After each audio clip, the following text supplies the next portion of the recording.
Oke teman-teman, kita langsung masuk pembahasan ya. Di sini yang menjelaskan saya sendiri sebagai Nur Afdela Ningsih, di mana saya akan menjelaskan tentang analisis varians atau ANAVA dua arah. Yang pertama yaitu langkah-langkah analisis varians dua arah. Di bagian A, membuat desain deskripsi data, di mana di sini ada kolom B1, B2 dan sigma A. Pada bagian B1 kolom A1 terdapat N1, sigma X1 dan sigma X1 kuadrat.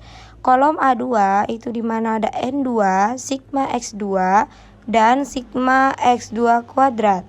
Ada di kolom sigma B di mana NB1, sigma X A1, di bawahnya lagi sigma X B1, dan dilanjut sampai di kolom B2 dan sigma A ya teman-teman.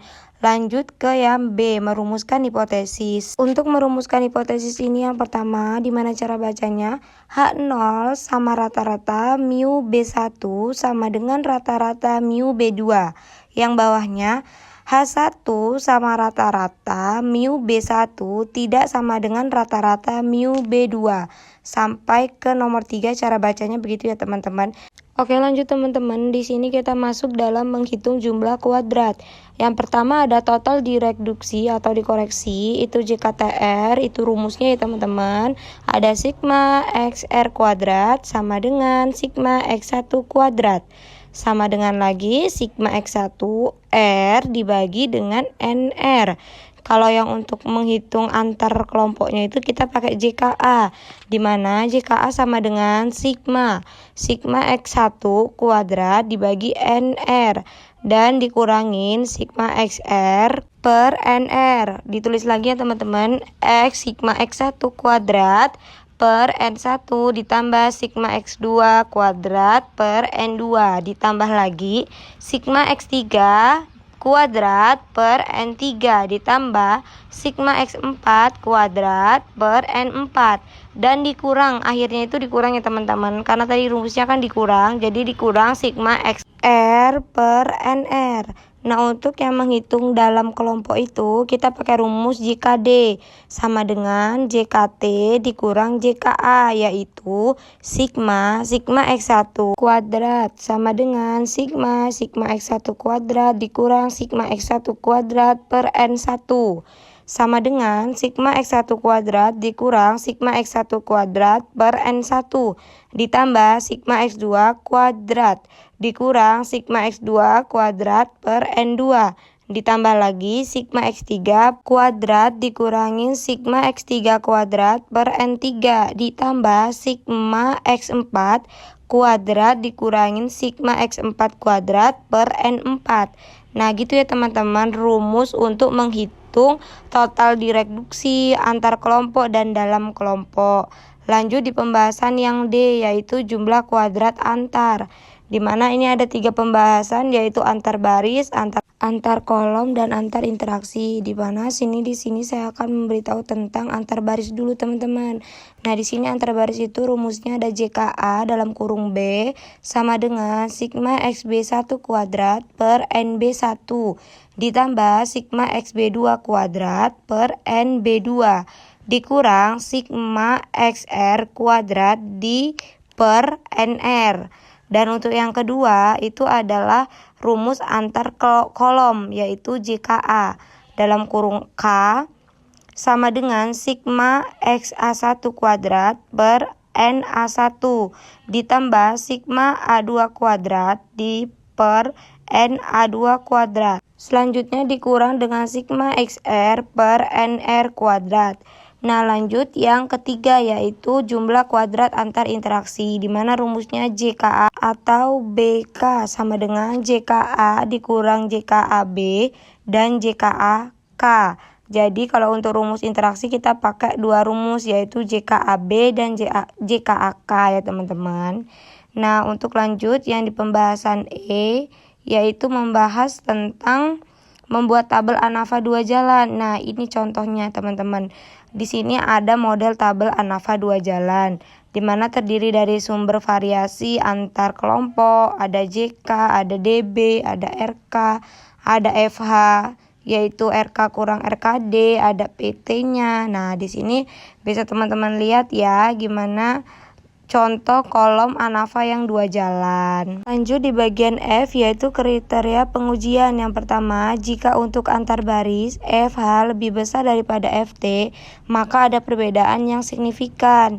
Yang dua, jika untuk antar kolom FH lebih besar daripada FT, maka ada perbedaan yang signifikan juga. Dan untuk yang ketiga, jika untuk interaksi FH lebih besar daripada FT, itu ada interaksi yang signifikan.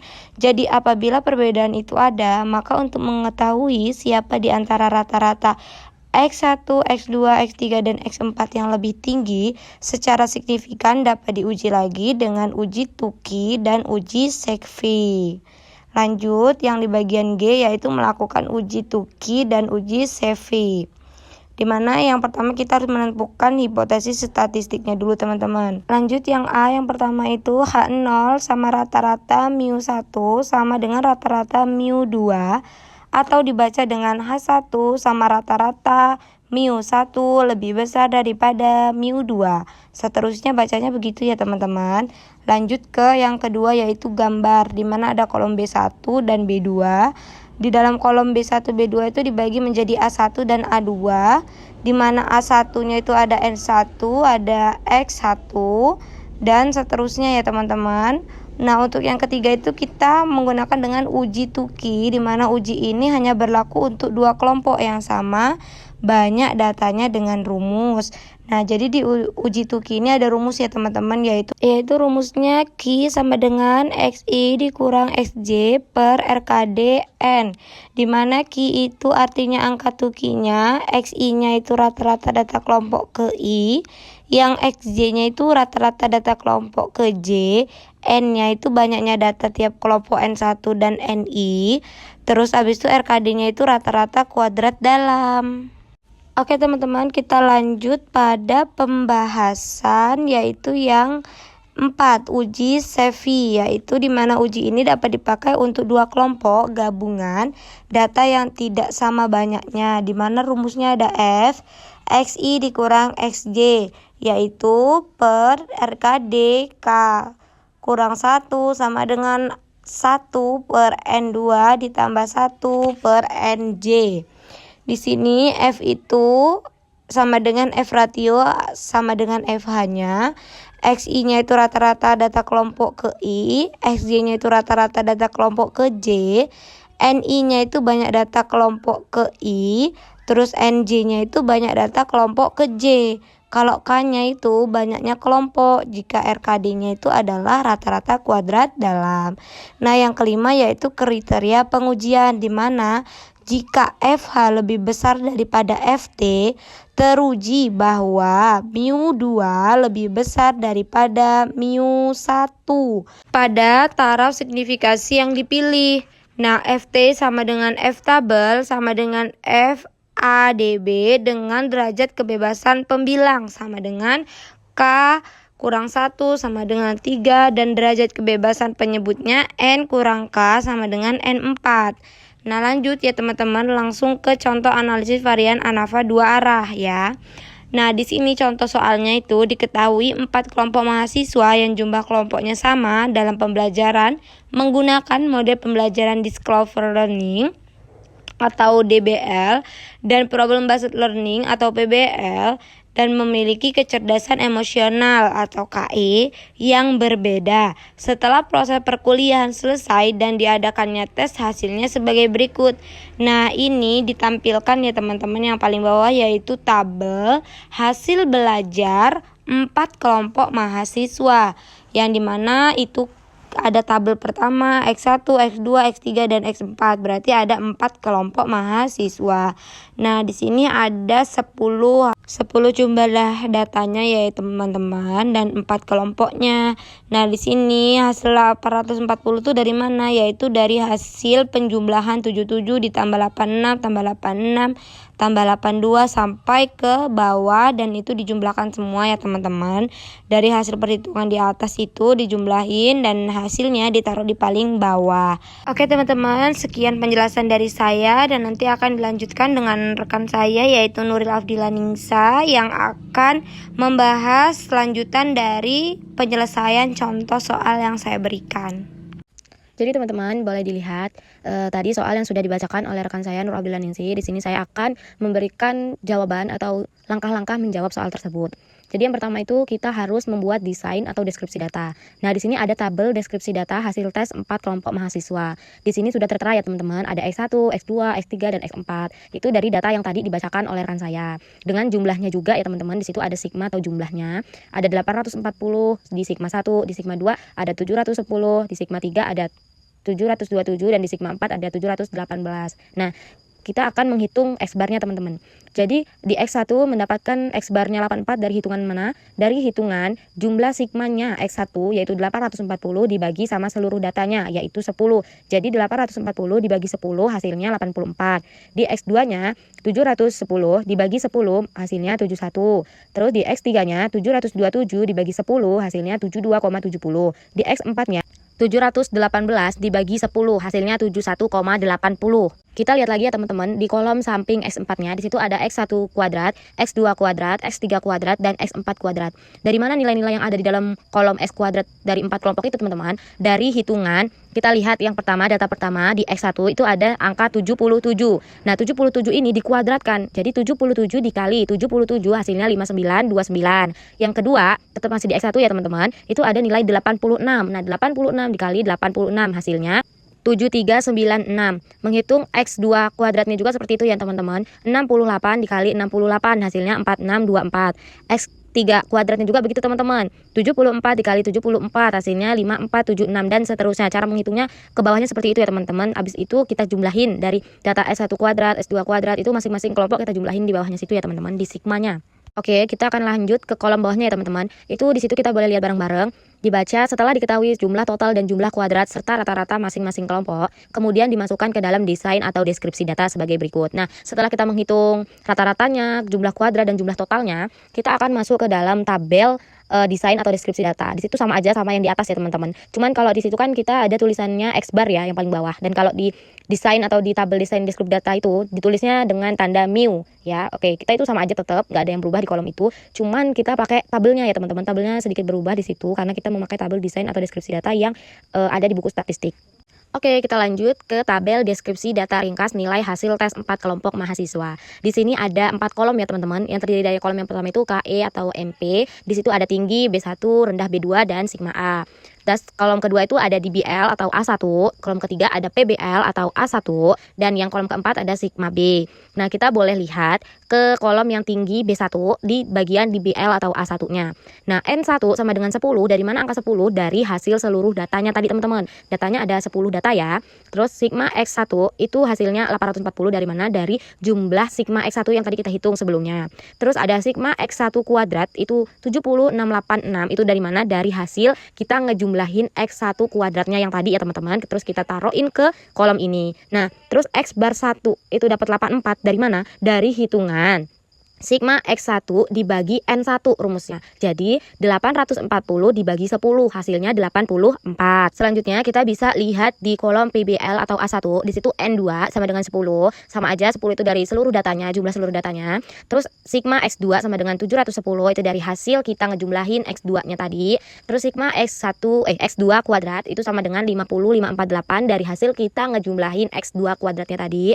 Terus X bar 2 sama dengan 71 itu dari mana? Dari hasil 710 dibagi 10 hasilnya 71. Begitu juga kita ngitung ke bawahnya teman-teman. Yang bagian N3 dan N4-nya itu kayak gitu ya ngitungnya.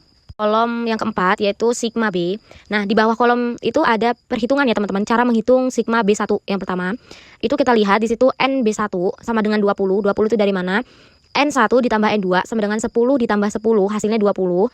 Dan sigma X B1 sama dengan 15 50 itu dari mana? Dari sigma X1 ditambah sigma X2 yaitu 840 ditambah 710 hasilnya 1550. Oke, terus bawahnya sigma X B1 kuadrat itu hasilnya 12 34 dari mana? Dari sigma X1 kuadrat ditambahkan Sigma X2 kuadrat sama dengan 70668 ditambah 50548. Hasilnya 12,1234. Lalu bawahnya X bar B1 sama dengan 77,50. Itu dari mana? Dari hitungan X bar 1 ditambah X bar 2 dibagi 2. Jadi 84 ditambah 71 dibagi 2. Hasilnya 77,50. Begitu juga kita cara menghitung sigma B2-nya ya teman-teman di bawahnya itu. Selanjutnya kita akan menghitung sigma A ya teman-teman. Bisa dilihat di kolom di BLA1 itu NA1 sama dengan 20 dari mana? Itu ada perhitungan ya teman-teman. Udah saya terterakan di situ perhitungan sigma A1 sama dengan NA1 sama dengan N1 ditambah N2 sama dengan 10 ditambah 10 hasilnya 20. Jadi NA1-nya 20 ya. Terus sigma XA1 itu hasil dari mana? Dari sigma X1 ditambah sigma X3 sama dengan 840 ditambah 727 hasilnya 1567. Jadi sigma XA1 sama dengan 1567. Selanjutnya itu ada sigma XA1 kuadrat itu hasil 12,3679 dari mana? Dari sigma X1 kuadrat ditambah sigma X3 kuadrat sama dengan 76,86 ditambah 52993 hasilnya 12,3679. Jadi sigma XA1 kuadratnya itu 12,3679 itu dari hasil itu ya teman-teman. Terus yang terakhir ada X bar A1 sama dengan 78,35 itu dari mana? Dari hasil hitungan X bar 1 ditambah X bar 3 dibagi 2 sama dengan 84 ditambah 72,70 dibagi 2. Hasilnya 78,35. Itu hasil hitungan sigma A1 ya teman-teman. Terus di sebelahnya kita sama aja cara menghitung di bagian sigma A2-nya juga begitu ya teman-teman. Dan yang terakhir kita harus menghitung sigma AT-nya ya teman-teman. Di situ N1 sama dengan 40 itu dari mana? Dari hitungan NT sama dengan NA1 ditambah NA1 atau NB1 ditambah NB2 sama dengan 20 ditambah 20 sama dengan 40. Jadi di situ NT-nya sama dengan 40 dari hasil 20 ditambah 20. Selanjutnya kita akan menghitung sigma XT-nya itu dari mana? Hasil 2995 dari perhitungan sigma XA1 ditambah sigma XA2 atau sigma XB1 ditambah sigma XB2 sama dengan 1567 ditambah 1428 atau 1550 ditambah 1445. Hasilnya 2995. Makanya sigma XT-nya adalah 2995. Terus bawahnya ada kita harus menghitung sigma XT kuadratnya. Nah, sigma XT kuadrat itu dapat hasil 225919 itu dari mana? Dari hasil perhitungan sigma XA1 kuadrat ditambah sigma XA2 kuadrat atau sigma XB1 kuadrat ditambah sigma XB2 kuadrat sama dengan 12,3679 ditambah 10,2244 atau 12,1234 ditambah 10,4685 sama dengan 22,5919. Makanya kita dapat sigma XT kuadratnya itu adalah 22,5919. Selanjutnya kita akan menghitung X bar T. Itu dapat hasil 74,88 dari perhitungan X bar A1 ditambah X bar A2 dibagi 2 atau X bar B1 ditambah X bar B2 dibagi 2 sama dengan 78,35 ditambah 71,40 dibagi 2 atau 77,50 ditambah 74,88 dibagi 2 sama dengan 74,88. Jadi XT-nya kita dapat 74,88 ya teman-teman. Selanjutnya kita harus menentukan hipotesis statistik. Nah, model pertama yaitu ada 1 H0 rata-rata mu K1 sama dengan rata-rata mu K2. H1 rata-rata mu K1 lebih dari mu K2. Yang kedua, H0 rata-rata mu K1 sama dengan rata-rata mu K2. H1 rata-rata mu K1 lebih dari mu K2. Yang ketiga, H0 rata-rata KXB sama dengan 0. H1 rata-rata KXB tidak sama dengan 0. Model kedua ada 1. H0 rata-rata mu K1 sama dengan rata-rata mu K2. H1 rata-rata mu K1 lebih dari mu K2. Yang kedua, H0 rata-rata mu 1 sama dengan mu 2. H1 rata-rata mu 1 lebih dari mu 2. Yang ketiga, H0 rata-rata mu 3 sama dengan mu 4. H1 rata-rata mu 3 kurang dari mu 4. Model 3, 1. H0 rata-rata mu K1 sama dengan mu K2. H1 rata-rata mu K1 lebih dari mu K2. Yang kedua, H0 rata-rata KXB sama dengan 0. H1 rata-rata KXB tidak sama dengan 0. Yang ketiga, H0 rata-rata mu 1 sama dengan mu 2. H1 rata-rata mu 1 lebih dari mu 2. Yang keempat, H0 rata-rata mu 3 sama dengan mu 4. H1 serata rata mu 3 kurang dari mu 4. Selanjutnya kita akan lihat langkah yang ketiga yaitu C, jumlah kuadrat. Di situ ada 4 kolom ya teman-teman. Yang pertama ada KI atau MP di situ, terus ada A1, A2 dan sigma B. Dan kita lihat B1-nya dulu ya teman-teman. B1 itu di bagian kolom A1, N1 sama dengan 10, terus sigma X1 sama dengan 840, terus sigma X1 kuadrat sama dengan 7686 dan X bar 1 sama dengan 84. Itu kan kita udah menghitungnya di yang langkah yang tadi ya teman-teman. Itu B1 kan N1, N2, N3 dan N4. B1 sama B2 ya teman-teman. Nah, terus untuk di bagian sigma B-nya. Nah, di sigma B-nya juga kita sudah menghitung ya teman-teman di NB1 dan di NB2 ya teman-teman. Langsung saja kita akan menghitung di bagian sigma K. Di situ di kolom A1 itu NA1 sama dengan 20, terus sigma X A1 sama dengan 1567. Itu dari yang kita hitung juga tadi. Terus sigma X A1 kuadrat 123679 itu dari mana? Dari 1567 dikali 1567 ya teman-teman. Hasilnya 123679. Terus X bar A1 sama dengan 78 dari mana? Dari hasil 1567 dibagi 20, hasilnya 78. Begitu juga cara menghitung di NA3-nya ya teman-teman, di kolom A1 yang sebelahnya. Terus kita akan menghitung sigma B di bagian NB1 sama dengan 20 itu dari mana? Dari 10 tambah 10, N1 ditambah N2. Terus sigma X B1 sama dengan 1550 itu dari data jumlahnya ya teman-teman yang tadi. Terus sigma X B1 kuadrat itu dari mana? Dari 1550 dikali 1550 hasilnya 12, 12, 3, 4. Nah, X bar B1 sama dengan 78 itu dari mana? Dari hasil 1550 dibagi 20 hasilnya 77,5 dan dibulatkan menjadi 78. Selanjutnya begitu juga cara menghitung untuk NB2-nya ya teman-teman. Nah, terus kita akan menghitung NT-nya. NT-nya itu sama dengan 40. Dari hasil N-nya itu NB1 ditambah NB2 sama dengan 20 ditambah 20 sama dengan 40, makanya NT-nya 40. Terus sigma XT sama dengan 2995 itu hasil dari yang kita sudah hitung di awal tadi ya teman-teman. Terus ada sigma T sama dengan 225919 itu dari mana? Dari hasil 2995 dikali 2995 hasilnya 225919. Terus X bar T-nya sama dengan 75 itu hasil dari mana? Hasil dari 2559 dibagi 40 hasilnya 75. Selanjutnya kita akan menghitung total, terus rata-rata dan total direduksinya. Nah, totalnya itu sama dengan sigma XT kuadrat sama dengan 2255919 dari tadi yang di kolom ya teman-teman. Terus ratanya itu sigma XT kuadrat dibagi N1. Jadi sigma XT-nya tadi ada berapa? 2995 dikuadratin terus dibagi 40 hasilnya 224250,63. Nah, itu hasil dari 2995 dikali 2995 dibagi 40. Terus yang ketiga ada total direduksi atau dikoreksi JKTR sama dengan sigma XT kuadrat sama dengan sigma XT kuadrat dikurang sigma XT kuadrat dibagi N1 sama dengan 225919 dikurang 224250,63 sama dengan 1,668,37. Jadi itu hasilnya ya kawan-kawan.